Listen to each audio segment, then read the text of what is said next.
This episode is brought to you by Leo Bato and Associates, ang realtor na patok. This episode is brought to you by Dr. Lourdes Capulong.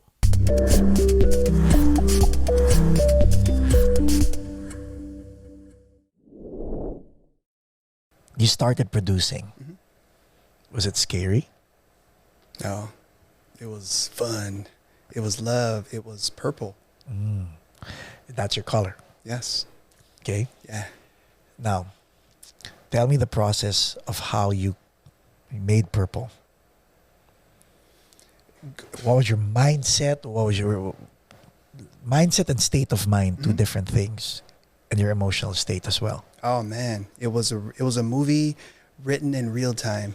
It was life. Explain. And you know what? Me and the rest of the people watching, we're all probably going to go to Spotify after this and listen to it, right?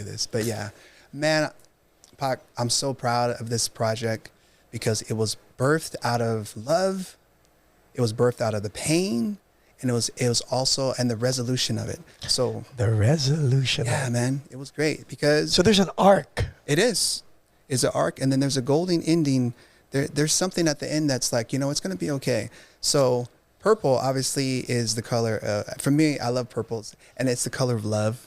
It's the color of Prince. Prince is my favorite Yep. artist of all time. Not Michael Jackson? No. Michael Jackson's like, he's great.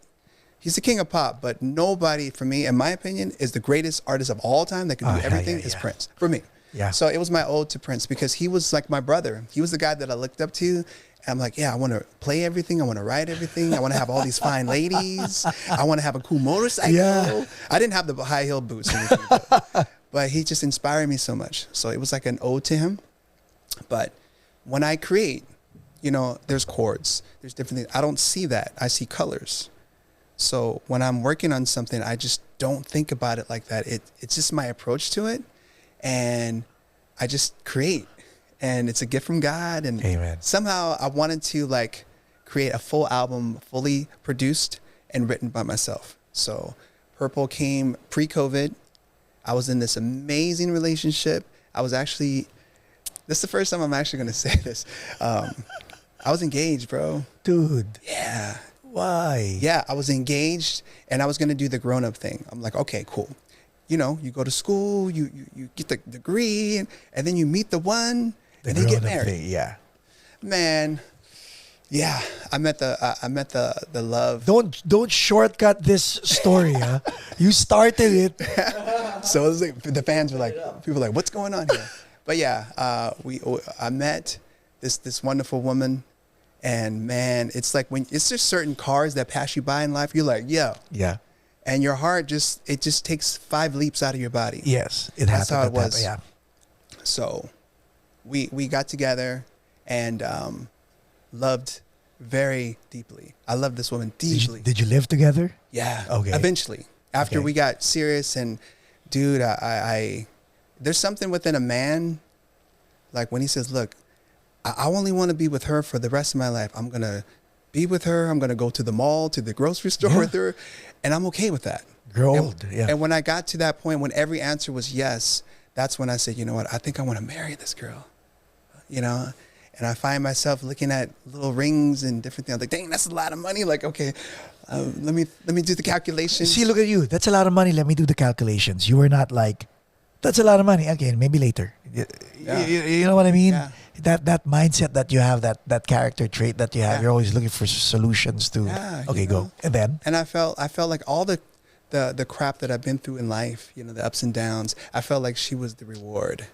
It's like, okay, God's like, okay, we got you, son. You're going to be okay. You're in good hands with this one. Long story short. No. I mean, long story short. So, we oh my, this is like public. This is the first time we actually, but in a Privileged, yeah, okay. in a respectful manner, she was a wonderful woman. I loved her so much, bro. Like good memories, a lot of good memories. Yes, with every pore and inch of your body. And your bro. friends and your families, they were rooting for you Yes. guys. Oh, And we had an engagement party. We did everything. We got the venue at the Malibu. Everything was set up. this The was beach. pre-COVID? Yeah. Yeah, 20, 2020. Yeah. 17? Yeah. No, 2020. We were supposed 2020. to. Oh. Yeah, that was when we were gonna get married. And come to find out, I was so in love with this woman. There was certain situations with addiction and drinking addictions. You had that, she had that. She had that. Yeah. And I didn't know how to deal with it. And bro. okay. I didn't know how to deal with it because I don't drink or smoke. Yes. I'm pretty much the cleanest guy you would kind of meet, but no judgments or anything. I just didn't know. I didn't know how to deal with it, and I didn't know how to support her the best way she needed to. And you were loving her unconditionally, Yeah. which doesn't help. Yeah. You know that, right? Yeah. And I became like codependent on the Because situation. sometimes if you love someone unconditionally, you tend to be an enabler to Yes. the person. Yeah. So it just snowballed into more and more occurrences of her in these situations that are so detrimental. So what happened? The introverted Honore came back and you just kept your mouth shut I until you couldn't take it anymore. till I couldn't take it anymore, and then you plead, you beg, and not so much for her safety, Oh, okay. because I unfortunately I found her in multiple situations where it was very, you see somebody passed out in their car, or like Yeah. I'm doing shows, I'm at work. When I'm on stage, it's work. It's Yes. fun work. Yes. But then I'm like seeing her out in the crowd, and I'm like counting how many drinks she has. Like I became a whole different person. Yeah. And I was like disintegrating, like just in my heart, and I couldn't take it. I was like, I can't believe this is happening to the person that I want to be with. I really truly wanted to be. So you were in conflict with yourself, Yeah. right? Yeah. Yeah. Do I not? Do I not? Because I don't, correct me if I'm wrong, but happened to me. It happened to me, but for some reason, this person broke up with me. But I was like, but then again, when I was there, it was like I was finding reasons to turn a blind eye on the addiction Yeah. because I love the person, Yeah. right? But then again, the logical side of me is like, dude, jump, get out of that situation. And Yeah. I'm torn between myself. How about you? Were you? I was the opposite. I turned to it. I wanted to talk about it because I wanted to fix it. And not knowing at the time that you can't fix it. You can't fix addiction. That's up to that person. Yeah. And I really didn't understand. I have a lot of family members who have addictions, and all the more the reason it showed me what not to do. Right. So I utilize those tools, utilize those experiences as a tool for like, look, I'm definitely not going to do that. It may look cool to people, but I'm not doing that. And I feel like a rare unicorn because you don't really find maybe guys, I guess, Yeah. or just like, I don't drink, I don't smoke, Good for you. I don't curse. Good. And it comes off, sometimes people think, oh, he thinks he's all that. It's like, no, it's just not for me. But when you about to marry somebody that has that, and I try to control it, bro, like I did my best to, like I'm going to surround her with good friends. She's going to come move down here. So more situational, Yeah. right? Change the environment Yeah. kind of thing. And thinking that would change the situation. But I didn't know that she had her own situations to deal with. And maybe that's the reason why she turned. So we went downhill real fast, bro. And up into the point where it's like we stopped. I couldn't Remember, handle you guys were living together at this point. Yeah. Couldn't handle seeing it. I couldn't handle the sweetest woman you would see, and I'll be right back. I'm going to go to the store. 20 minutes later, she's coming back a whole different person and very mean. And she's such a beautiful person. And it just turned for the worse. So I had to. How? It's just, I think when you love someone so much and when you're on the ground begging them to stop, is it for me or for her? Is it for us? It's for everything, and I seen like the train. It was like a train coming to us, and it was going to hit us no matter what.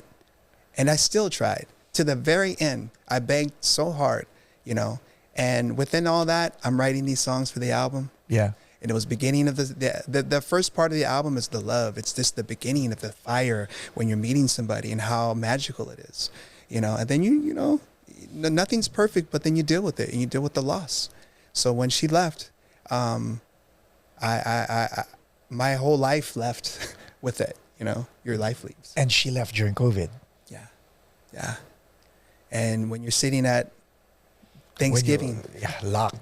yeah. I mean, when yeah. you're sitting at Thanksgiving dinner by yourself, and the love of your life is in the bedroom passed out, man, that's the moment, bro.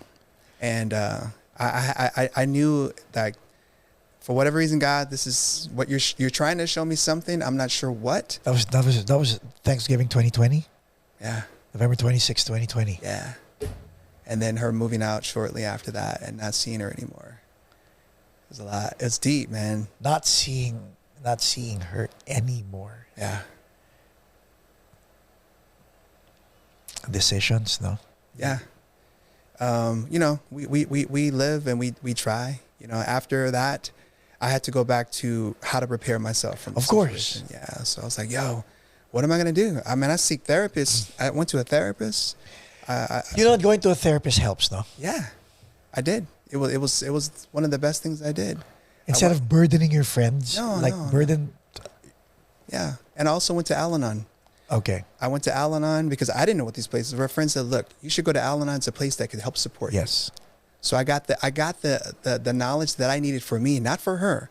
But at that time, I was thinking like maybe I can get the tools to fix us. It was No. about fixing me. So during this whole experience, I'm writing this album. You know, when I first met my fiance or my ex-fiance, we were together. Everything was great, you know. But then, you know, trials and tribulations of life, and you write what's in your heart for me. Yeah. And I wrote it in the heartbreak. And I'm like, yo, come back. So everything's on purple Yeah. in the album. It's all there. So you the beginning of the album is all love. It's fun, and then there's a twist, you know. And then you're dealing with the person, and you're like dealing with like the heartache, and like, yo, come back. You know, what can we do to fix this? And knowing like there's nothing more we can fix because that person or that situation, it is what it is, you know. And but at the end of the album, there's a song called "Thrive" that I'm very proud of. What's it about? It's about surviving through it all. It's about, you know what, living in this life can get harder. Trying to find the right way to go now. All I need is a little sign. Can anybody hear me? What's the use of learning from my mistakes if I never turn love and elevate? I know that it's gonna get better, so I better not give up. And that is like my rocky moment. It's like, okay, you know, once again, you will survive this. Life happens no matter what. We all have a story to tell. Yeah. Purple is just my story at the moment. Damn. Yeah. You think you'll ever fall in love again? Yeah. Because I have a heart. It's still beating. You're no PTSD? Nah, man. You know, it was funny because I was in the studio right before I came here and just remembering like, yo, I remember when we were here and we recorded different things. But it's the grand experience of life. It has many twists and turns. It's it's multi-dimensional. It's how you deal with it. And to me, it's like, I how you know, deal with it, yeah. I know my worth, you know, and doing it in the best way I can without being overly cocky, but just confident enough to like, look, when it's time for me to shine, I'm going to shine. But then when it's time to just chill, be you, be cool, you know? And it's like with love, relationships, family, friendships, I want to do my best to be as purple as possible, loving. And that's where everything goes back to the love. With love, it's a beautiful, heartfelt, but it can be very hurtful too, all at the same time. And it's still good. You learn from it.